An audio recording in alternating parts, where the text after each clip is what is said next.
जी doctor साहब जी ਅਸੀਂ ਲਿਖਤ ਪੜਨ ਜਾ ਰਹੇ ਹਾਂ ਉਹ ਆਈ ਹੈ ਅੰਮ੍ਰਿਤਸਰ ਤੋਂ। मेरा ख्याल है समय दी ये लंबी होएगी जी ओके ਇਹ ਪੜ੍ਹ ਲੈਣਾ ਹੈ। यूके ਤੋਂ ਵੀਰ ਕੁਲਦੀਪ ਸਿੰਘ ਜੀ ਦੀ ये भी दूसरा देख लो मेरे ख्याल है। पाकिस्तान तो हाँ, जर्नलिस्ट ओके हाँ ਇਹ ਈਮੇਲ ਆਈ ਹੈ ਪਾਕਿਸਤਾਨ ਤੋਂ ਜਰਨਲਿਸਟ ਵਾਕਰ ਕੋਰਵੀ ਜੀ ਦੀ ਸਾਡੇ ਵੱਲੋਂ ਉਹਨਾਂ ਦੇ ਆਰਟੀਕਲ ਖਾਲਿਸਤਾਨ 2020 ਨੂੰ ਆਪਣੇ ਪ੍ਰੋਗਰਾਮ 'ਚ ਸ਼ਾਮਲ ਕਰਨ ਦੇ ਜਵਾਬ ਵਜੋਂ ਆਈ ਹੈ। ਇਹ ਲਿਖਦੇ ਹਨ, ਡਾਕਟਰ ਸਾਹਿਬ ਮੇਰੀ ਛੋਟੀ ਜਿਹੀ ਕੋਸ਼ਿਸ਼ ਨੂੰ ਮਾਣ ਦੇਣ ਲਈ ਤੁਹਾਡਾ ਬਹੁਤ-ਬਹੁਤ ਧੰਨਵਾਦ। ਤੁਹਾਡੇ ਚੈਨਲ ਅਤੇ ਤੁਹਾਡੇ ਪ੍ਰੋਗਰਾਮ ਵੱਲੋਂ ਸਿੱਖ ਭਾਈਚਾਰੇ ਨੂੰ ਆ ਰਹੀਆਂ ਮੁਸ਼ਕਲਾਂ ਸੰਬੰਧੀ ਲੋਕਾਂ ਨੂੰ ਜਾਗਰੂਕ ਕਰਨ ਦੀ ਮੁਹਿੰਮ ਦੀ ਮੈਂ ਸ਼ਲਾਘਾ ਕਰਦਾ ਹਾਂ। ਮੈਂ ਆਪਣੀ ਪਹਿਲੀ ਪੜ੍ਹਾਈ ਹਸਨ ਅਬਦਾਲ ਪੰਜਾ ਸਾਹਿਬ ਤੋਂ ਕੀਤੀ ਹੈ ਤੇ ਮੈਂ ਗੁਰੂ ਨਾਨਕ ਸਾਹਿਬ ਦਾ ਚੇਲਾ ਹਾਂ। ਮੈਂ ਪੰਜਾ ਸਾਹਿਬ ਅਤੇ ਨਨਕਾਣਾ ਸਾਹਿਬ ਦੇ ਦਰਸ਼ਨ ਵੀ ਕੀਤੇ ਹਨ। ਤੁਹਾਡੇ ਗੁਰੂ ਸਾਹਿਬਾਨ ਵੱਲੋਂ ਮੀਆਂ ਮੀਰ ਜੀ ਨੂੰ ਸਨਮਾਨਿਤ ਕਰਨ ਸੰਬੰਧੀ ਵੀ ਮੈਨੂੰ ਥੋੜਾ ਪਤਾ ਹੈ। ਤਰਾਸਦੀ ਇਹ ਹੈ ਕਿ ਸਾਂਝਾ ਸੱਭਿਆਚਾਰ, ਸਾਂਝੀ ਬੋਲੀ ਅਤੇ ਮੇਰਾ ਸ਼ਹਿਰ ਲਾਹੌਰ ਜਿਹੜਾ ਸ਼ਹਿਰ ਸਿੱਖ ਰਾਜ ਦੇ ਸਮੇਂ ਸ਼ਕਤੀ ਦਾ ਧੁਰਾ ਸੀ ਹੋਣ ਦੇ ਬਾਵਜੂਦ ਅਸੀਂ ਆਪਸ ਵਿੱਚ ਸੱਭਿਆਚਾਰਕ ਰਿਸ਼ਤਾ ਨਹੀਂ ਕਾਇਮ ਕਰ ਸਕੇ। ਪਾਕਿਸਤਾਨ ਅਤੇ ਖਾਲਿਸਤਾਨ ਵਿਚਾਲੇ ਇੰਨੀਆਂ ਕੁ ਸਮਾਨਤਾਵਾਂ ਹਨ ਕਿ ਅਸੀਂ ਇਸ ਨੀਂਹ ਤੇ ਸ਼ਾਂਤੀ ਅਤੇ ਸਾਂਝੀਵਾਲਤਾ ਦਾ ਨਵਾਂ ਘਰ ਉਸਾਰ ਸਕਦੇ ਹਾਂ। ਦੋਹਾਂ ਮੁਲਕਾਂ ਦੀ ਸਾਂਝੀ ਕਿਸਮਤ ਤੇ ਆਧਾਰਿਤ ਮੈਂ ਖਾਲਿਸਤਾਨ 2020 ਇੱਕ ਕਿਤਾਬ ਤਿਆਰ ਕਰਨ ਦਾ ਯਤਨ ਕਰ ਰਿਹਾ ਹਾਂ ਤਾਂ ਜੋ ਸਾਡੀਆਂ ਆਉਣ ਵਾਲੀਆਂ ਪੀੜ੍ਹੀਆਂ ਨੂੰ ਇਸ ਸਾਂਝੀਵਾਲਤਾ ਤੋਂ ਜਾਣੂ ਕਰਵਾਇਆ ਜਾ ਸਕੇ।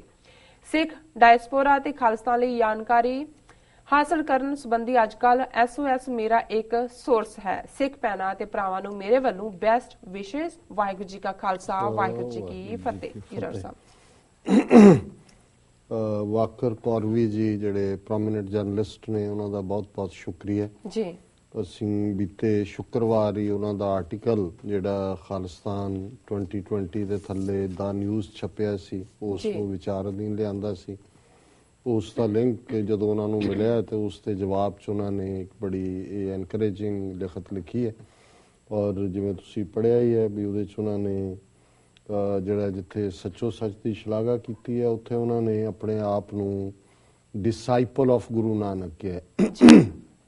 ਉਹਨਾਂ ਦਾ ਕਹਿਣਾ ਵੀ ਉਹਨਾਂ ਦੀ ਮੁੱਢਲੀ ਐਜੂਕੇਸ਼ਨ ਪੰਜਾ ਸਾਹਿਬ ਹੋਈ ਜਿੱਥੇ ਕਿ ਜਿਹਦਾ ਨਾਂ ਹਸਨ ਅਬਦਾਲ ਹੈ ਔਰ ਉਹਨਾਂ ਨੇ ਕਿਹਾ ਵੀ ਨਨਕਾਣਾ ਸਾਹਿਬ ਦੇ ਉਹਨਾਂ ਨੇ ਵੀ ਦਰਸ਼ਨ ਕੀਤੇ ਹੋਏ ਨੇ ਔਰ ਸਾਈਂ ਮੀਆਂ ਮੀਰ ਇਸ ਬਾਰੇ ਉਹਨਾਂ ਨੂੰ ਜ਼ਰੂਰ ਦੱਸਿਆ ਗਿਆ ਹੋਵੇਗਾ ਕਿ ਕਿਵੇਂ ਸ਼੍ਰੀ ਹਰਮੰਦਰ ਸਾਹਿਬ ਦਾ ਨੀਂਹ ਪੱਥਰ ਰੱਖਣ ਦੇ ਲਈ ਗੁਰੂ ਅਰਜਨ ਸਾਹਿਬ ਨੇ ਸਾਈਂ ਮੀਆਂ ਮੀਰ ਨੂੰ ਇਨਵਾਈਟ ਕੀਤਾ ਸੀ। ਸੋ ਉਹਨਾਂ ਨੇ ਇਹ ਕਿਹਾ ਵੀ ਗੁਰੂ ਸਾਹਿਬਾਨ ਨੇ ਉਹਨਾਂ ਨੂੰ ਸਾਈਂ ਜੀ ਨੂੰ ਜਿਹੜਾ ਉਹ ਮਾਣ ਦਿੱਤਾ ਜੀ ਔਰ ਜਿਹੜੀ ਕਨਕਲੂਜਨ ਹੈ ਔਰ ਮੈਂ ਸਮਝਦਾ ਹਾਂ ਵੀ ਇਹ ਵੀ ਮੈਂ ਉਹਨਾਂ ਨੂੰ ਵੀ ਜਦੋਂ ਜਵਾਬੀ ਲਿਖਤ ਲਿਖੀ ਤੇ ਮੈਂ ਉਹਨਾਂ ਨੂੰ ਇਹ ਕਿਹਾ ਸੀ ਵੀ ਇਹ ਕਿੰਨੇ ਮੰਦੇ ਭਾਗਾਂ ਦੀ ਗੱਲ ਹੈ ਕਿ ਇਹਦੇ ਬਾਵਜੂਦ ਕਿੰਨਾ ਕੁਛ ਸਾਡਾ ਸਾਂਝ ਹੈ ਪਰ ਕਿੰਨੇ ਕੁ ਨੇ ਦੋਨੋਂ ਪਾਸਿਓਂ ਹੀ ਔਰ ਪਾਕਿਸਤਾਨ 'ਚ ਵੀ ਜਿਹੜੇ ਕਿ ਇੰਨੀ ਕਨਵਿਕਸ਼ਨ ਦੇ ਨਾਲ ਔਰ ਕਰੇਜ ਦੇ ਨਾਲ ਜਿਹੜੇ ਨੇ ਉਹ ਲਿਖ ਰਹੇ ਨੇ ਜਾਂ ਸਮਝਦੇ ਨੇ ਵੀ ਸਿੱਖ ਇਸ਼ੂਜ਼ ਕੀ ਨੇ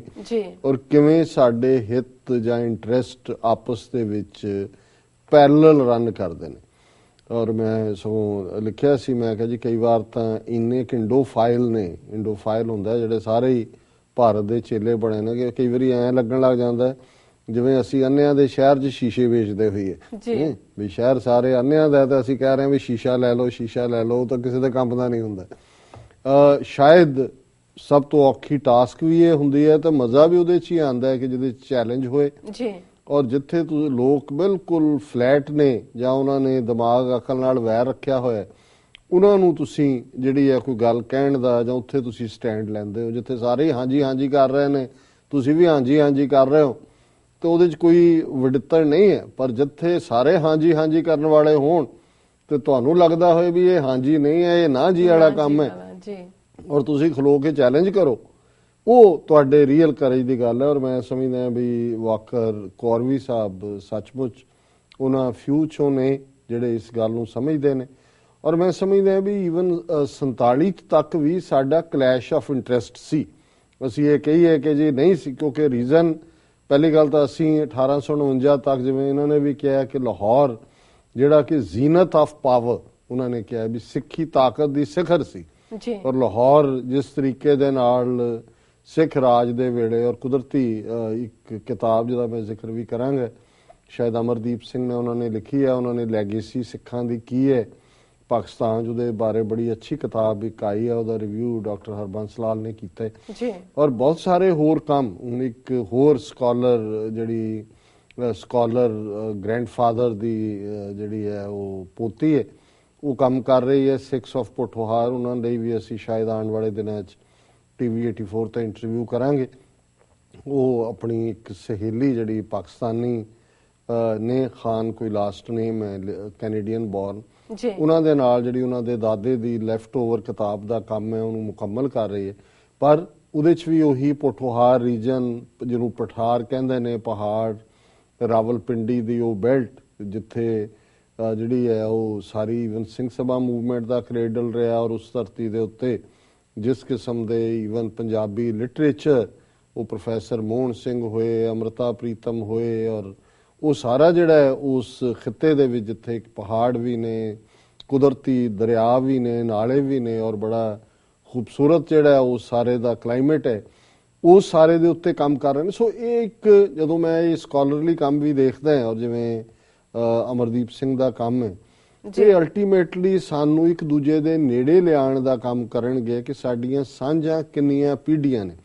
ਸਾਡਾ ਤਾਂ ਵਿਰਸਾ ਹੀ ਉੱਥੇ ਹੈ, ਰਾਜ ਦਾ ਕੇਂਦਰ ਵੀ ਲਾਹੌਰ ਸੀ, 170 ਤੋਂ ਜ਼ਿਆਦਾ ਇਤਿਹਾਸਕ ਗੁਰਦੁਆਰੇ ਨੇ ਪਾਕਿਸਤਾਨ ਦੇ ਵਿੱਚ। ਸੋ ਇਹੀ ਗੱਲ ਉਹਨਾਂ ਨੇ ਕਹੀ ਹੈ ਕੌਰਵੀ ਸਾਹਿਬ ਨੇ, ਸਾਂਝਾ ਸੱਭਿਆਚਾਰ, ਸਾਂਝੀ ਬੋਲੀ ਤੇ ਲਾਹੌਰ, ਮੇਰਾ ਸ਼ਹਿਰ ਲਾਹੌਰ। ਲਾਹੌਰ ਵਾਕਈ ਅਕਸਰ ਕਹਿੰਦਾ ਸੀ ਜਿਹਨੇ ਲਾਹੌਰ ਨਹੀਂ ਦੇਖਿਆ ਉਹ ਜੰਮਿਆ ਹੀ ਨਹੀਂ। ਸੋ ਸਾਡੀ ਬੋਲੀ, ਸਾਂਝ ਔਰ ਖਾਲਿਸਤਾਨ ਪਾਕਿਸਤਾਨ ਇਕੱਠੇ ਜਿਹੜੇ ਨੇ ਉਹ ਅੱਗੇ ਤੋਰ ਸਕਦੇ ਨੇ। ਔਰ ਇੱਕ ਵੈਲਕਮ ਉਹਨਾਂ ਨੇ ਗੱਲ ਕਹੀ ਹੈ ਕਿ ਉਹ ਖਾਲਿਸਤਾਨ 2020 ਦੇ ਉੱਤੇ ਕਿਤਾਬ ਵੀ ਲਿਖ ਰਹੇ ਨੇ ਜੀ। ਸੋ ਸਾਡਾ ਉਹਨਾਂ ਨੂੰ ਪੂਰਾ ਸਹਿਯੋਗ ਹੋਏਗਾ। ਸਾਡੇ ਲਈ ਕੋਈ ਵੀ ਸੇਵਾਵਾਂ ਇਸ ਲਈ ਹੋਣ ਅਸੀਂ ਹਾਜ਼ਰ ਹਾਂ।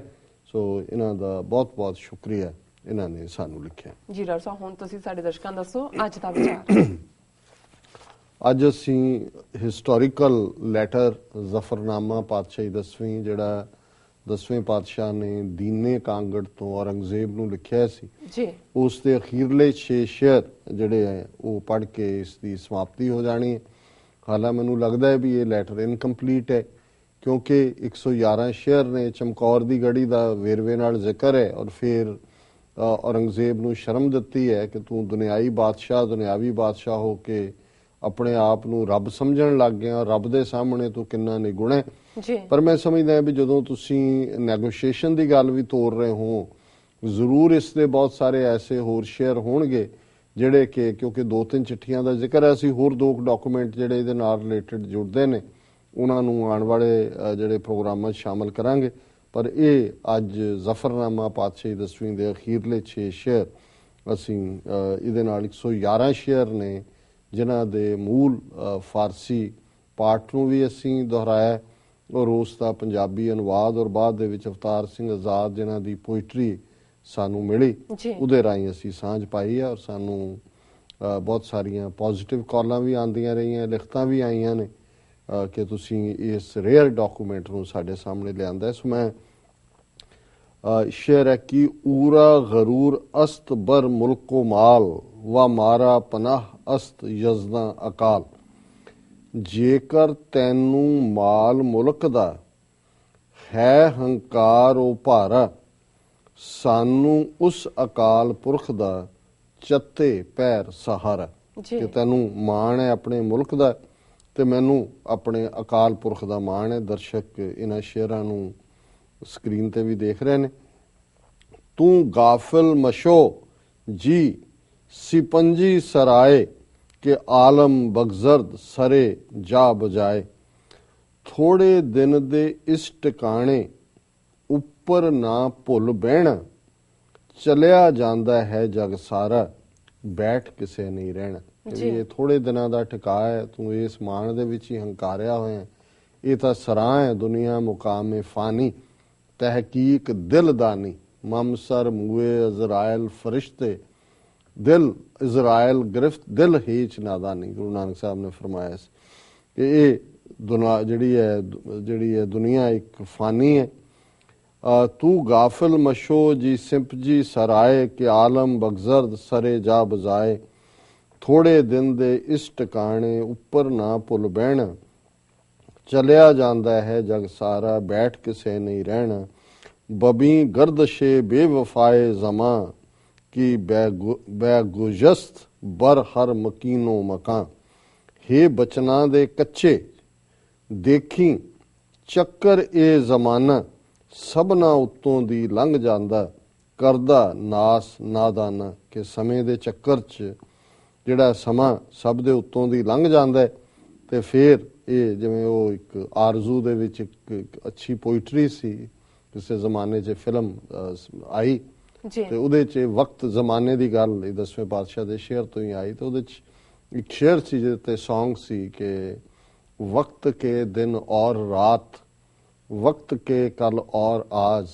वक्त की हर शै गुलाम वक्त का हर शै पे राज आदमी को चाहिए वक्त से डर कर रहे कौन जाने किस घड़ी वक्त का बदले मिजाज जी। सो गुरु साहब ने उन्हें याद कराया कि भी ये हे बचना दे कच्चे देखी चक्कर ए जमाना सबना उत्तों दी लंघ जांदा करदा नास नादान तू घर जबर आजज खराशी मकुन कसम रा बतेशै तराशी मकुन मारना जे तू जोर वाड़ा है पकड़ गरीबां ताई धर्म अपने ताई कट्टी नाल कुहाड़े नाही कि जे तू जबर करेगा तो फिर तू अपने दीन नूं ही जिहड़ा अपने ही कुहाड़े नाल कट रहा होएगा चूं हक यार बाशत चे दुश्मन कुनद अगर दुश्मनी राह बसद तन कुनद मददगार रब होवे जिसदा दुश्मन की कर सके 100 मर्दां नूं करके कट्ठे प्या दुश्मनी तक्के ते अखीरला शेर है खसम दुश्मनी गर हजार आवुर्द ना यक मुए ऊरा हजार आवर्द कि जे दुश्मन हज़ारां किस्म दियां दुश्मनियां भी करे पर जिस वल साईं दा हथ है उस दा ਉਹ ਵਾਲ ਵੀ ਵਿੰਗਾ ਨਹੀਂ ਕਰ ਸਕਦਾ ਉਸ ਨੂੰ ਕਹਿੰਦੇ ਨੇ ਮੂਏ ਕਹਿੰਦੇ ਨੇ ਵਾਲ ਨੂੰ ਮੂਏ ਮੁਬਾਰਕ ਜਦੋਂ ਅਸੀਂ ਗੁਰੂ ਕਲਗੀਧਰ ਦੇ ਕੇਸਾਂ ਨੂੰ ਕਰਾਂਗੇ ਰੈਫਰ ਅਸੀਂ ਕਹਿੰਦੇ ਮੂਏ ਮੁਬਾਰਕ ਕਿ ਉਹਨਾਂ ਦੇ ਮੁਬਾਰਕ ਕੇਸ ਤੇ ਅਖੀਰ ਚ ਗੁਰੂ ਸਾਹਿਬ ਨੇ ਅਖੀਰਲੇ ਸ਼ੇਰ ਚ ਕਿਹਾ ਕਿ ਹਜ਼ਾਰਾਂ ਕਿਸਮ ਦੀਆਂ ਦੁਸ਼ਮਣੀਆਂ ਦੇ ਉੱਤੇ ਵੀ ਦੁਸ਼ਮਣ ਉਤਰ ਆਏ ਤੇ ਜਿਹਦੇ ਸਿਰ ਤੇ ਰੱਬ ਦਾ ਹੱਥ ਹੈ ਉਹਦਾ ਉਹ ਵਾਲ ਵੀ ਵਿੰਗਾ ਨਹੀਂ ਕਰ ਸਕਦਾ। ਸੋ ਇਹ ਬਿਊਟੀਫੁਲ ਜਿਹੜਾ ਪੀਸ ਆਫ ਲਿਟਰੇਚਰ 10ਵੇਂ ਪਾਤਸ਼ਾਹ ਦੀ ਲਿਖਤ ਇਹ ਅਸੀਂ ਦਰਸ਼ਕਾਂ ਦੇ ਨਾਲ ਸਾਂਝੀ ਕੀਤੀ ਹੈ। ਲੰਬਾ ਵਕਤ ਲੱਗਾ ਪਰ ਸਾਨੂੰ ਲੱਗਦਾ ਹੈ ਵੀ ਅਸੀਂ अपना फर्ज अदा किया इस हिस्टोरिकल डॉक्यूमेंट को डिस्कस करके। जी डॉक्टर साहब तुहाडा बहुत बहुत शुक्रिया इस नाल अपने व्यूअर्स को लेने इजाजत। व्यूअर्स साडे प्रोग्राम दा समा इत्थे समाप्त हुंदा। तुसीं अपने राय ते सुझाव सानू भेजना ना भुलना साडे इस पते ते sos@tvg4.tv ते असीं अपना प्रोग्राम लैके फिर दुबारा तुहाडे सामने मुख होवांगे। तद तक ले मैनू ते पंजाब सुना गया दो देखदे रहो टीवी 84 बुला दिओ फतेह। वाहिगुरू जी का खालसा वाहिगुरू जी की फतेह।